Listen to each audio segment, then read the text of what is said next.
haber atravesado por un análisis. Y en ese tenor, con todo y que hay teoría, supervisión de casos y análisis propio, nunca dejar de lado el psicoanalista es docto ignorante.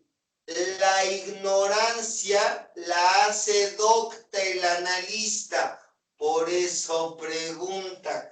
Y se trata de que el sujeto hable y el analista vaya interpretando. De acuerdo con esta perspectiva, el analista es el lugar de objeto agalma.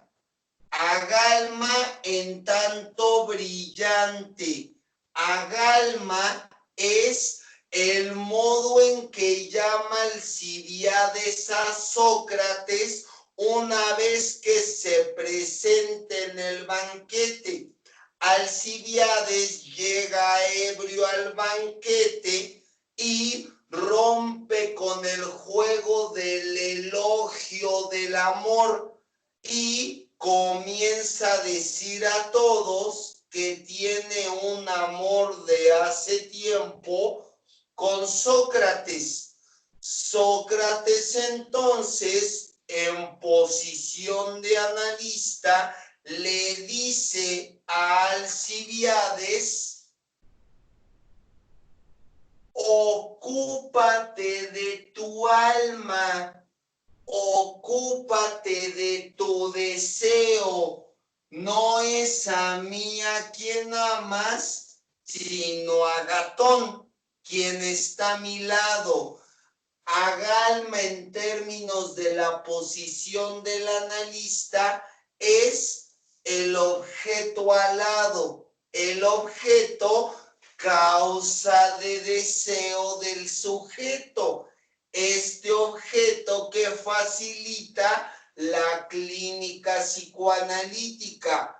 Complicación. Un analista y un perverso apuntan a la escisión subjetiva.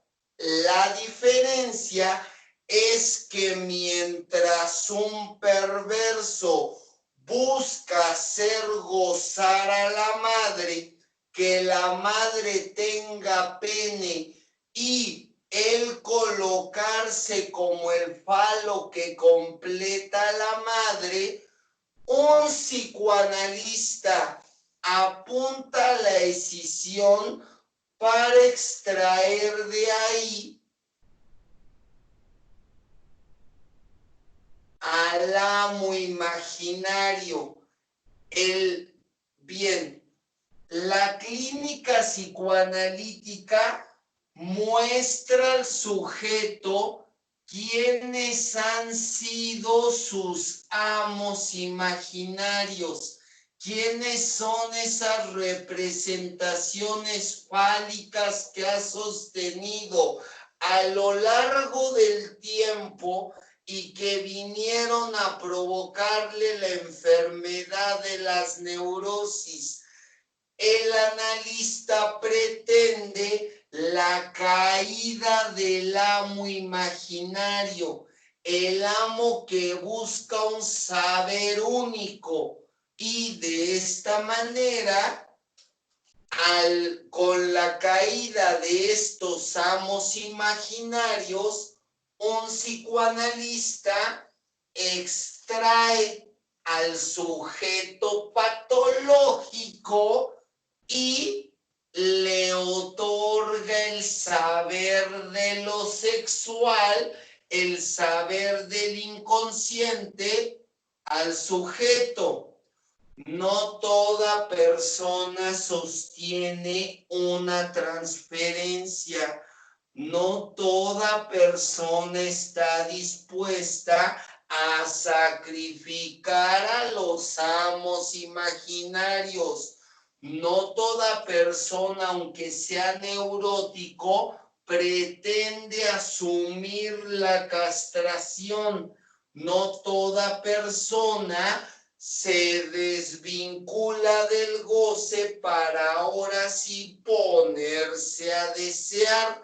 Es necesario un deseo por parte del analizante y de esta manera el saber que extrae la clínica psicoanalítica es un saber propio, un saber del propio deseo. Si ya conoce esto y quiere dejar el análisis, si ya está advertido de esto y de cualquier manera se empecina en seguir en lo mismo, puede hacerlo. Ya fue advertido del goce que lo habita. Ya está advertido de su deseo. Adelante, váyase, ¿no? Sin embargo, tarde o temprano habrá de volver. Y en ese tenor, bien, por ello es importante, por favor, bien, sí deseo plantear. Gracias. Bien, de acuerdo. Cuando... Adelante. No sé si sería válido comentarle aquí al grupo si hasta este momento cuenta con alguna pregunta y si sí, no, desde luego. Que vaya preparando alguna pregunta sí. en obvio pues de que hoy es el último, la última sesión del seminario y en obvio claro. de que estamos a hora y media aproximadamente de que culmine, ¿no? Entonces, ojalá las compañeras y los compañeros que están formando parte de esta última sesión vayan pensando en si cuentan con alguna duda, con alguna pregunta o alguna situación que plantear aquí sí, desde al doctor. luego, con gusto. Entonces, ya acá lo tienen, por favor, no hay pierde. Discurso de amo en rojo, discurso universitario en verde, discurso capitalista en azul y discurso de la histérica, el discurso de la posición en el deseo en negro, y aquí está el discurso del analista, ¿correcto? Entonces, sí sería muy oportuno que se hicieran de él. Un perverso no concluye la clínica psicoanalítica. Un perverso pretende no asumir la castración. Un perverso conoce la diferencia sexual, hace como si no existiera. Un perverso tiene denegación de la realidad de la diferencia sexual y desmiente la castración, la ausencia de pene en la madre. Entonces, un perverso tiene una transferencia psicótica. El perverso busca erotizar la clínica psicoanalítica. El perverso pretende transgredir el dispositivo analítico. Quiere la angustia del psicoanalista. Quiere la castración del analista, no él asumirla. El perverso no siente culpa por el acto perverso, pero sí se angustia. Un perverso, una vez que el perverso exhibe su desviación, confiesa el fantasma sin vergüenza al analista, se va. Es lo que el perverso apunta. Un neurótico tiene pasión por el significante, se queda en análisis y en esta cuestión pues lo tienen de esta manera. Si existe alguna interrogante o duda, es el momento lícito de plantearla, toda ocasión en que es la última sesión, y hay que distinguir también, por favor, la transferencia perversa es la que entabla un sujeto con esa estructura. Perversión de transferencia son esos aspectos del analista que por no haberse simbolizado, interpretado y analizado en su momento, aparecen en su clínica. Jung tenía una clínica perversa. Jung llevaba la perversión a su clínica. Por eso hizo a varias de sus pacientes sus amantes. Jung no entendía la lógica del análisis en Freud, y en ese tenor había una transgresión de la transferencia en Jung. Bien, y existen tres ideales que el psicoanálisis quebranta. El ideal del amor propio, esto es, me dirijo con un psicoanalista para aprender a amarme y así poder amar a los demás. Otro ideal que el psicoanálisis echa por tierra es el ideal de la autenticidad. El psicoanálisis apunta que haya sujeto, que el otro con mayúscula atraviese la subjetividad de cada quien. El psicoanálisis rompe con el ideal del amor. Esto es, suponer que se llegará a encontrar el objeto de amor perfecto, ese que cumpla con nuestras expectativas, es entender al amor en términos de enamoramiento, y en psicoanálisis no es así. Cuando el amor se atraviesa por lo simbólico, se produce el fantasma. Cuando el amor se ubica en lo simbólico, deseo y goce se encuentran conjuntos en el amor. Solo en el amor hay armonía entre deseo y goce. Y en ese tenor, miren, ahora que estamos hablando del amor, hay un momento en la transferencia en el cual toca el turno de hablar Aristófanes. A ver, el banquete se halla compuesto por los siguientes personajes. Obviamente está en él Sócrates, está en él Platón, quien luego creará estos diálogos como se los conoce. Está Fedro. El banquete es el discurso del amor.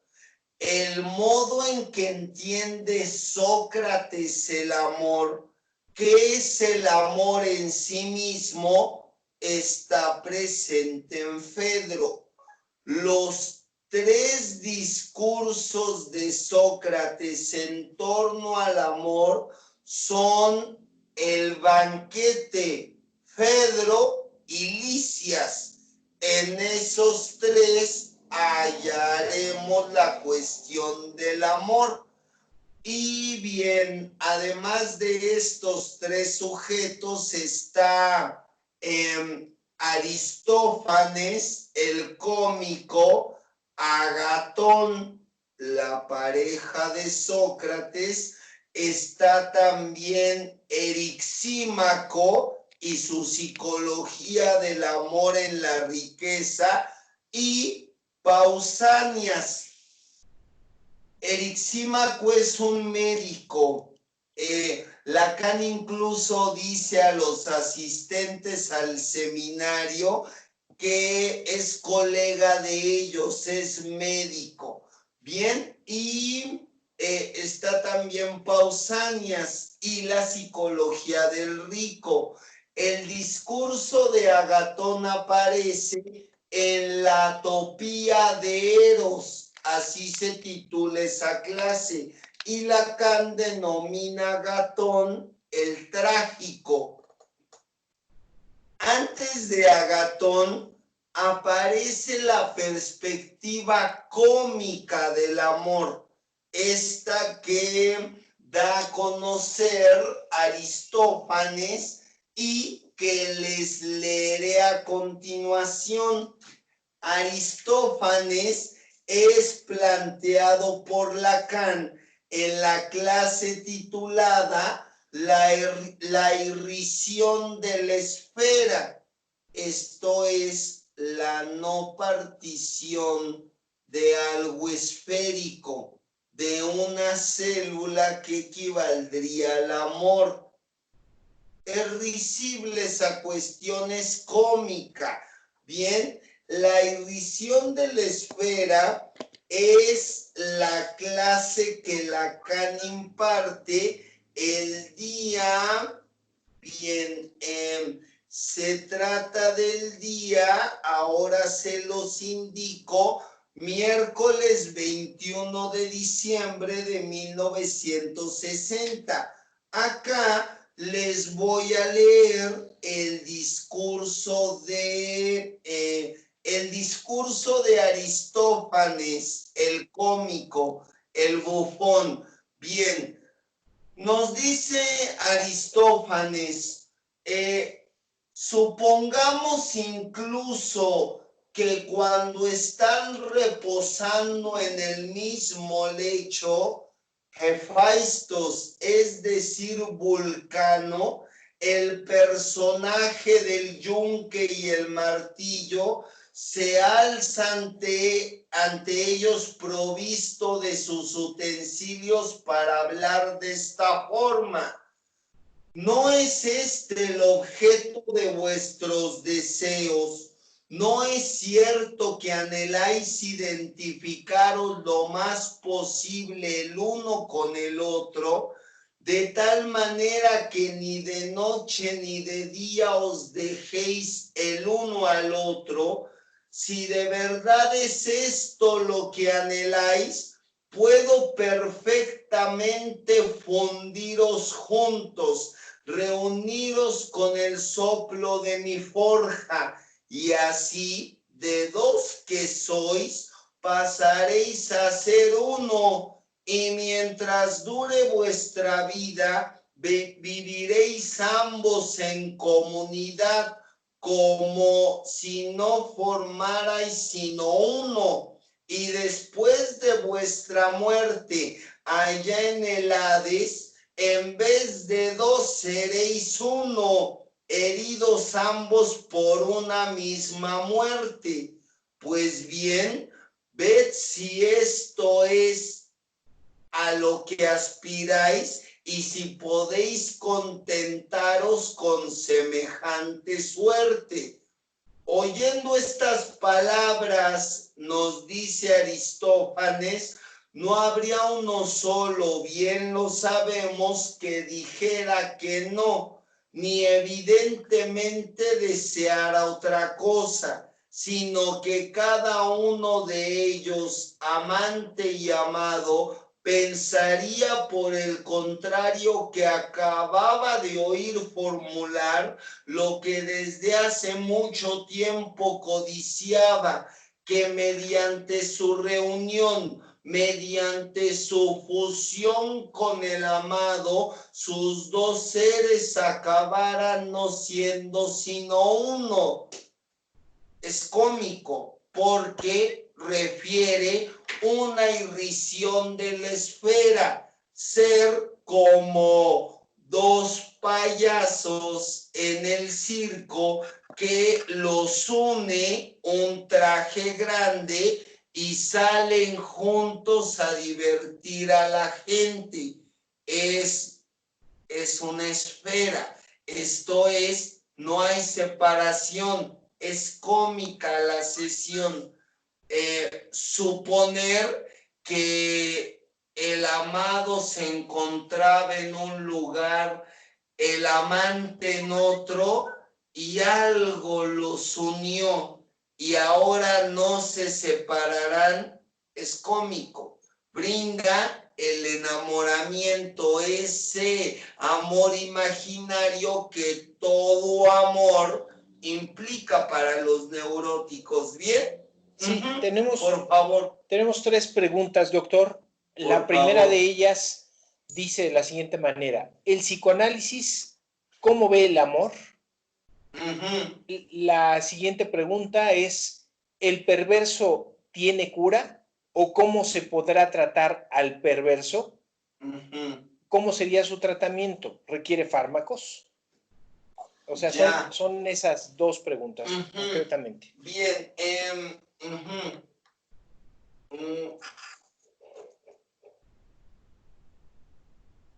El psicoanálisis entiende al amor en términos de lo simbólico. Esto es, de acuerdo con el segundo piso del grafo del deseo, si el amor se coloca en lo simbólico, ahí hay producción del fantasma. Deseo y goce en el amor, en lo simbólico, se encuentran unidos. Amor en el psicoanálisis no es enamoramiento, no es pasión imaginaria, no es enamoramiento ni relación imaginaria perversa. Al psicoanálisis le interesa el amor en tanto vinculado con el deseo del sujeto. Uno ama porque está castrado. Bien. Y un perverso tiene cura, sí. Si hay un cambio de posición subjetiva, si hay posibilidad de que se recupere algo de lo simbólico que en él está pervertido, si puede pasar, se acabó la... Bien, si puede acontecer que un perverso, si hay cambio de posición subjetiva, entonces no era perverso, era un neurótico con rasgos perversos. Y en ese tenor es como lo teníamos, desde luego que sí. Y si un perverso requiere fármacos, en otras perspectivas no de corte psicoanalítico pueden beneficiar los fármacos. No es psicoanálisis, es psiquiatría. En casos donde el perverso ya ha llegado al extremo de la transgresión, ahí es lícito decir que pues vaya, no está de más un tratamiento psiquiátrico que también le provea a él mismo el poder, el no terminar con una marca en el cuerpo, que esa castración que no asume no se termine ubicando en su propio cuerpo, que haga algo diferente, ¿de acuerdo? ¿Sí? Entonces sería de esa manera. Yo espero haber facilitado la comprensión en cuanto a esto, y si existe alguna otra interrogante o duda, pues adelante. Sí, sí, doctor, existe... 12. Bien. 20 minutos. 20. Bueno, ya ni qué. Ajá, claro. Sí, doctor, hay otra pregunta que dice de la siguiente manera: un neurótico en la clínica analítica acepta su castración. La asume, sí. Entonces, su proceso de análisis termina cuando subjetiviza en transferencia a su analista para aceptar su falta. Sí, en términos propiamente lacanianos, en efecto, sí, el analista cae como objeto y de esta manera ya puede dejar el análisis ese sujeto, ya adquiere la posición de analizante. Si él quiere convertirse en un psicoanalista, tiene lo principal para hacerlo. Ya atravesó por un proceso psicoanalítico. Sí, así, tal y como lo planteó. Muy bien. Bien, en ese sentido, a ver, con un neurótico, el psicoanalista aprende la lógica del deseo. El deseo, en tanto atravesado por la castración, el deseo en falta, que la represión permite la existencia del deseo. Lo aprende un psicoanalista en clínica. Con la psicosis entiende el psicoanalista lo que es la libertad en el plano del delirio. Un psicótico en un rasgo de perversión apunta a la libertad, a fusionarse con la madre, ser uno con el otro con mayúscula, que la libertad de dejar de escuchar las voces surja cuando se corta la oreja, cuando se corta el dedo, cuando se corta el pene, en el caso de un transexual. Y un perverso, con un perverso el psicoanalista aprende lo que es la valentía, la creencia y el coraje. El perverso tiene creencia indefectible en que el otro tiene pene, en que el otro con mayúscula no está castrado, en que si él sigue en su posición de objeto fetiche, la madre está colmada. El perverso apunta a que la madre tiene pene. El perverso es el último de los creyentes en asumir la castración. Un rasgo de perversión en la perversión apunta al orden, que haya un orden dentro de la sociedad, que en este orden predomine el bien soberano, el goce para todos. De algo como eso, tarde o temprano, aparece la ley, otra, la ley mortífera.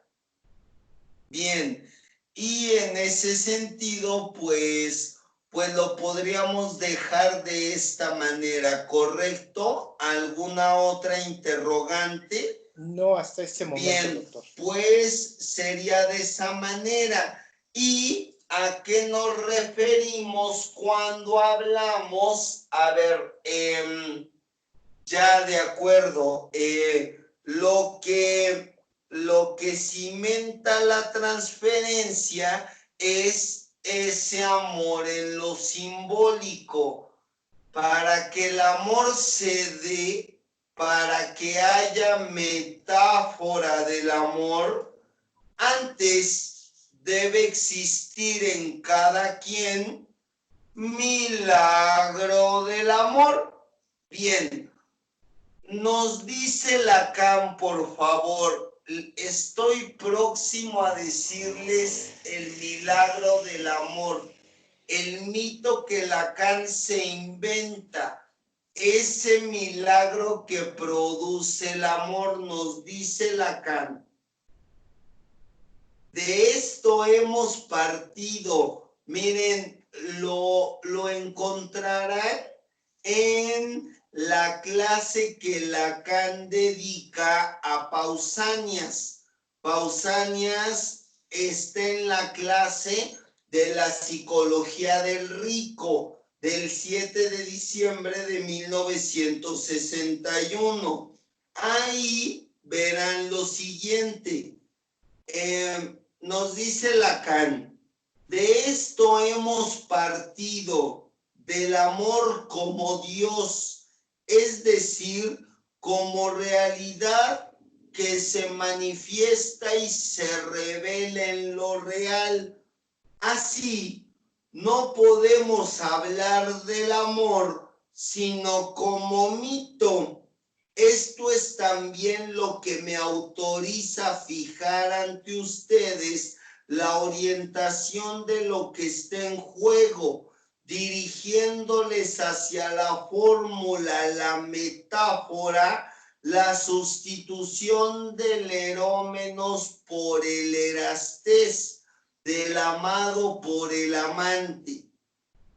En esta metáfora, es esta metáfora la que engendra la significación del amor.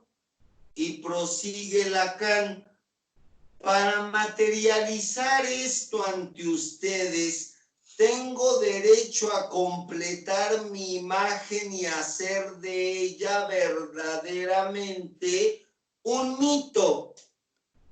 Esa mano que se tiende hacia el fruto, hacia la rosa, hacia el leño que de pronto se enciende, su gesto de alcanzar, de atraer, de atizar, es estrechamente solidario de la maduración del fruto, de la belleza de la flor, de la llamarada del leño.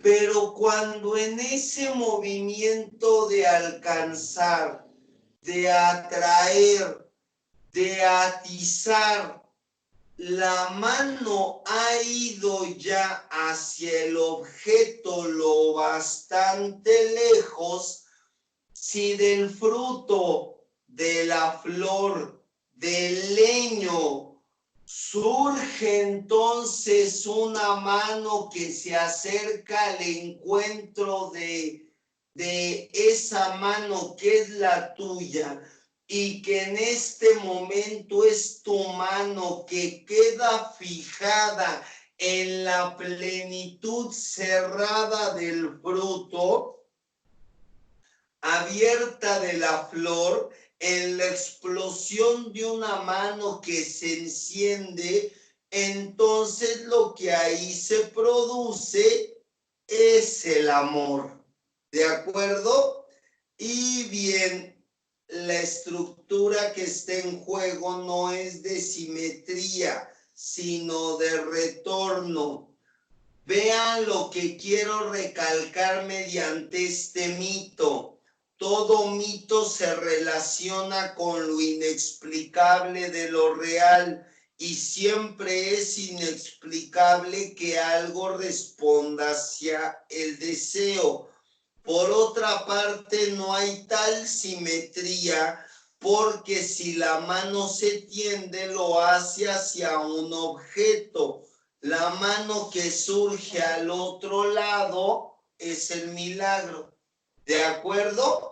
Muy bien. Entonces ya para ir cerrando con estas elaboraciones y con lo que tuvimos a bien elaborar a lo largo de este seminario, ¿existiría alguna duda o planteamiento en torno de lo que miramos? Sí, es muy importante que lo señalen.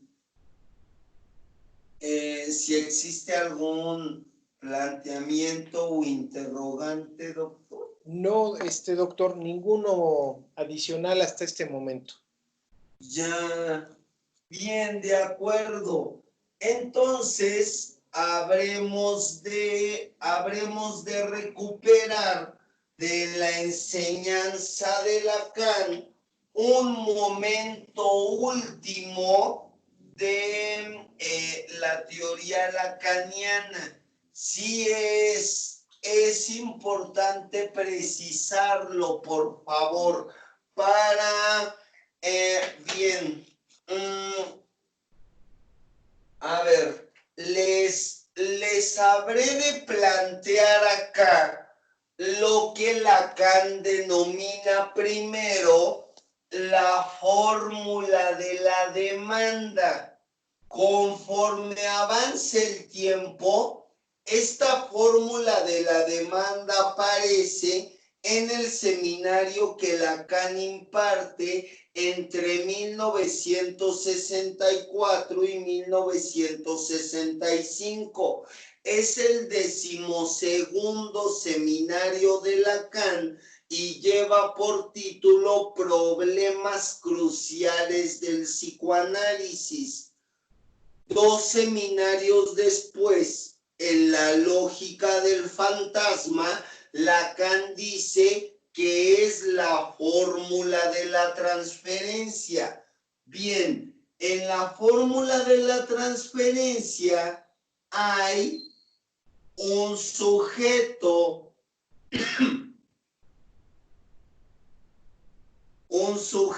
en castración, en transferencia, que dirige una cadena de significantes a un psicoanalista que es el sujeto supuesto saber en falta. Y lo que sostiene esta lógica es el objeto causa de deseo. El perverso no busca un sujeto supuesto saber de la clínica psicoanalítica.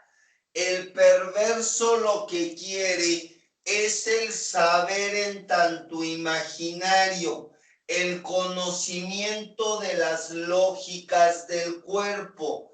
El perverso aspira que el saber de la sexualidad quede simplemente en términos de lo imaginario. Y de esta manera el perverso mismo se imposibilita la clínica. Ahora, Hay que distinguir, por favor,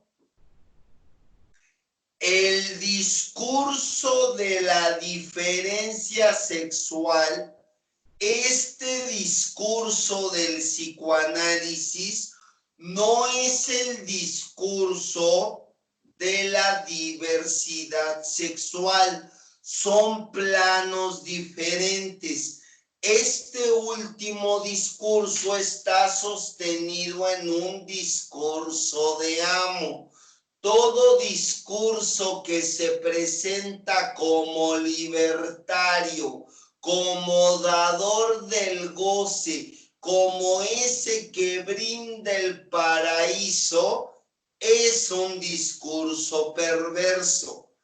Y ya que lo hemos situado así, les leeré lo que aparece en la parte final del 11º seminario de Lacan, que es, bien se los he dicho, que comienza en 1964, el 15 de enero, y concluye el 24 de junio de 1964.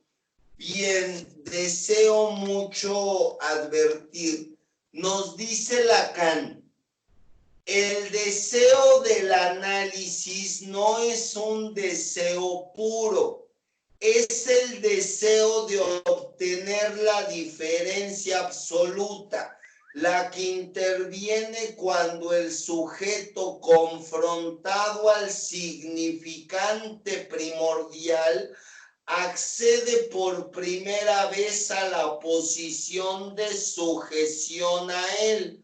Solo allí puede surgir la significación de un amor sin límites, por estar fuera de los límites de la ley, único lugar donde puede vivir. Ahí está el deseo de la diferencia a la que apunta la clínica psicoanalítica. En ese sentido, pues, ahí lo tenemos. Bien, la oposición que encontrarán entre el 8º de los seminarios de Lacan, de la transferencia, es que ahí Lacan entiende la transferencia en términos del amor. Para Lacan, amar es dar lo que no se tiene a quien no es. Eso involucra el amar acá en 1960 y 1961. En la transferencia es un concepto fundamental del psicoanálisis.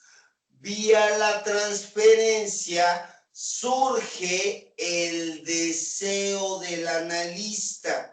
Un deseo, es muy diferente, les suplico, miren, es distinto hablar del deseo del analista dentro del dispositivo analítico, hablar del deseo del analista en tanto persona. ¿Me explico? Esto es, el analista deja su deseo de lado en la clínica psicoanalítica.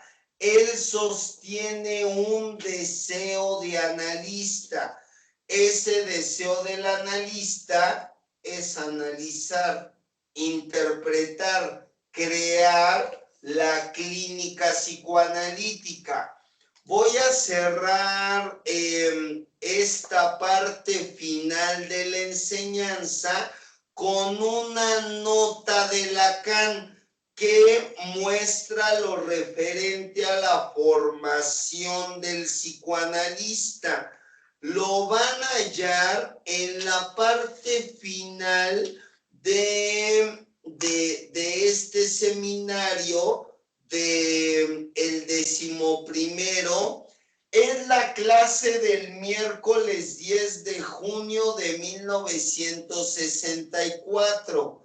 Esta clase aparece en El campo del otro y retorno a la transferencia. Lleva por título Del sujeto al que se supone saber. Nos dice Lacan, formar analistas ha sido y sigue siendo la meta de mi enseñanza. La formación de los analistas es un tema muy actual en la investigación analítica. En la literatura analítica, empero, ya hemos visto diversas muestras de ello. No hay manera de dar con sus principios, porque para el psicoanalista no hay ningún más allá sustancial al que pueda remitir aquello por lo cual se siente autorizado a ejercer su función. El analista, empero, no se presenta como un Dios, no es Dios para su paciente. Entonces, ¿qué significa esta confianza? ¿En torno a qué gira?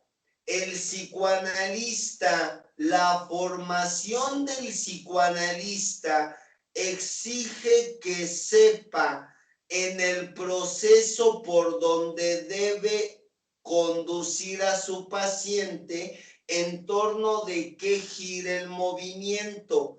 El psicoanalista tiene que reconocer, a él debe serle transmitido y en una experiencia en torno a qué gira el asunto. Este punto axial lo designo con el nombre de deseo del psicoanalista, denominación que, según creo, ya les debe parecer justificada, pero que al menos así lo espero, les resultará cada vez más clara, cada vez más necesaria a medida que vayamos progresando. Ahí tienen la explicación de Lacan en torno al sujeto supuesto saber y al deseo del analista.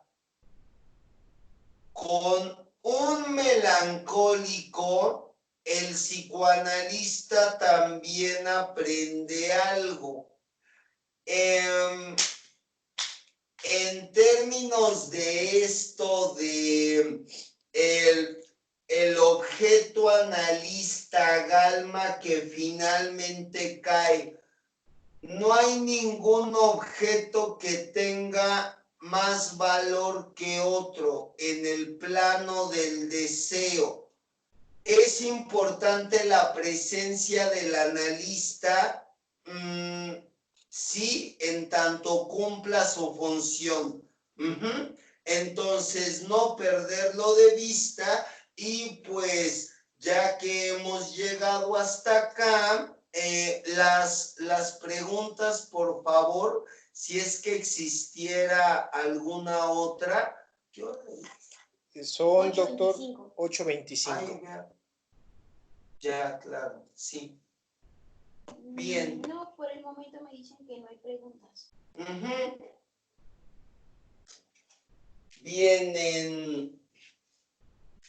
en este tenor, esta fórmula de la transferencia es la que resulta no conveniente a los fines de la perversión.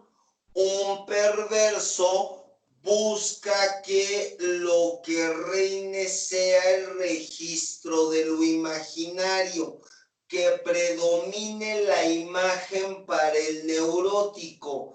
Y con base en eso, un perverso carece de densidad psicoanalítica. Si lo que busca la clínica psicoanalítica es el cambio de posición subjetiva en el deseo y de un aspecto como es el perverso se niega. Toda ocasión en que les he indicado esto, lícito sería en virtud de que suelen solicitar mi bibliografía aquellos que busquen tener un acercamiento con el tema de la perversión, sitúense en principio en los trabajos de Freud. Vayan a un texto, de 1905, que lleva por título 3 ensayos para una teoría de la sexualidad. Por otro lado, diríjanse a otro trabajo. De ahí de 3 ensayos para una teoría de la sexualidad, concentren su atención en el primero de los ensayos.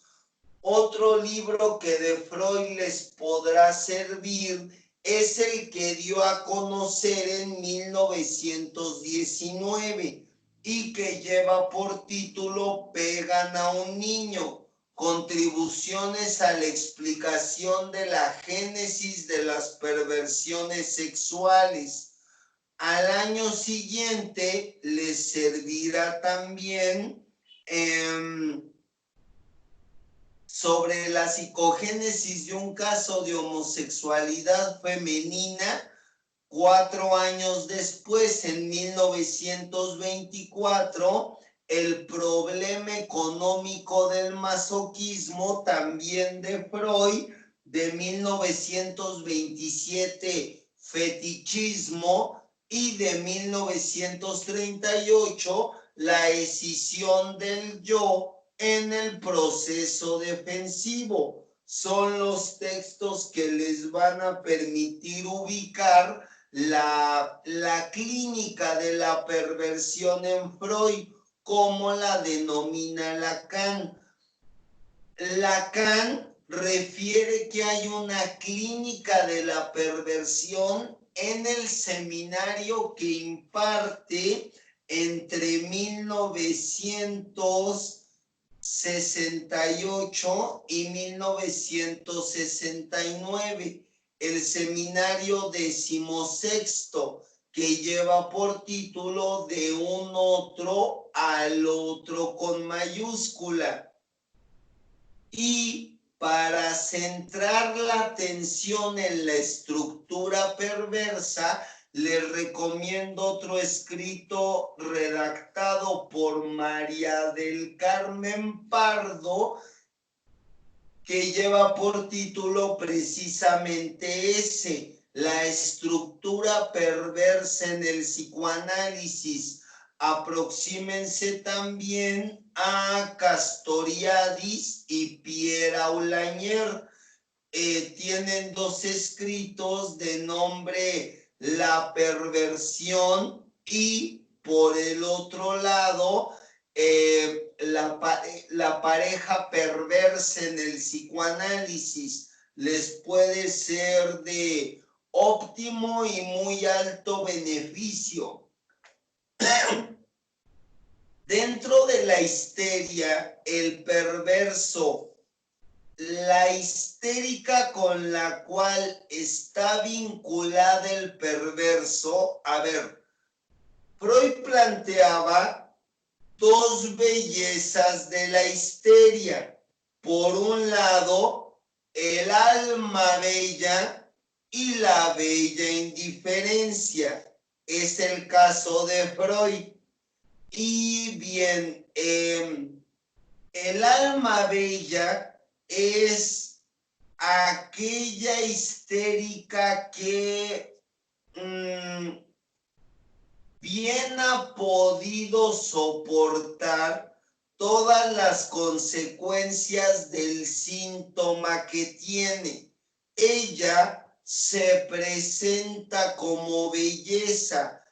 El otro con mayúscula, el padre tiránico, un padre perverso, o ese partener perverso que la abandonó, es el culpable de su sufrimiento. Ella es belleza, un alma bella. La bella indiferencia es la que cruza la tormenta sin despeinarse.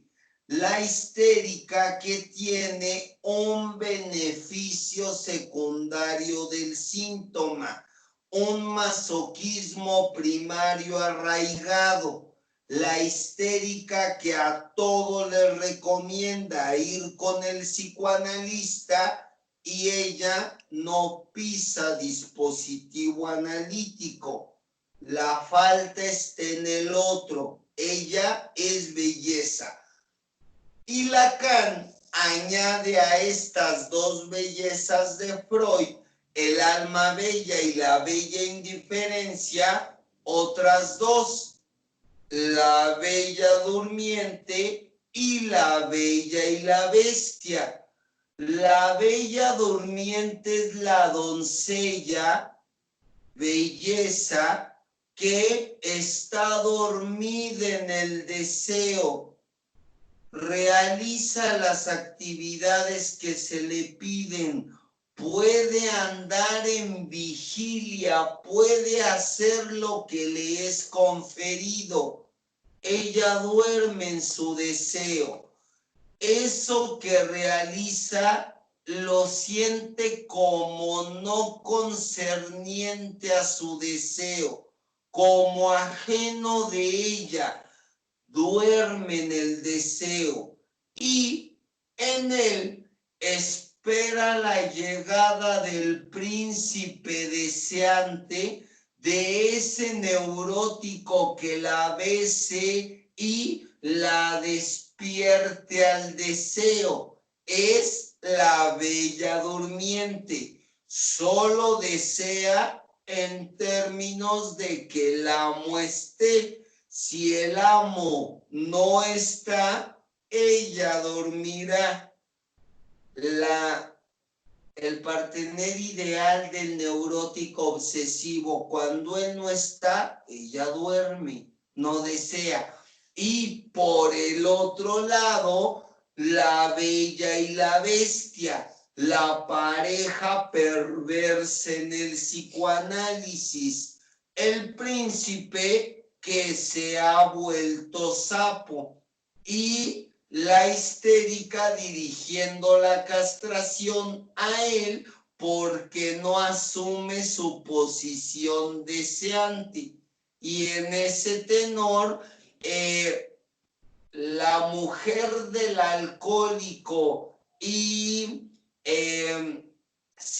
la mujer del alcohólico y el marido de la histérica son estas caras de la bella y la bestia, en donde uno tiene que soportar la castración que ella hace caer encima, ¿de acuerdo? Y en la pareja perversa, ella se presenta como gozadora de la desviación de su perverso.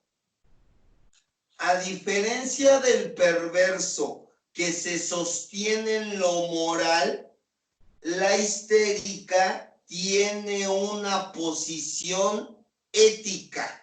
Donde encuentre el límite, se detiene la histérica. Donde está a punto de cruzar el límite, extinguir, que sea tanta la impugnación a la ley en ella, que el padre esté en riesgo, ella se detiene, el perverso no. Se trata de rebasar el límite, que la voluntad de goce sea lo imperante en él. Entonces, ya planteado de esta manera, pues fue un gusto, un honor y un privilegio hallarme ante ustedes Los esperamos del próximo lunes 13 de abril.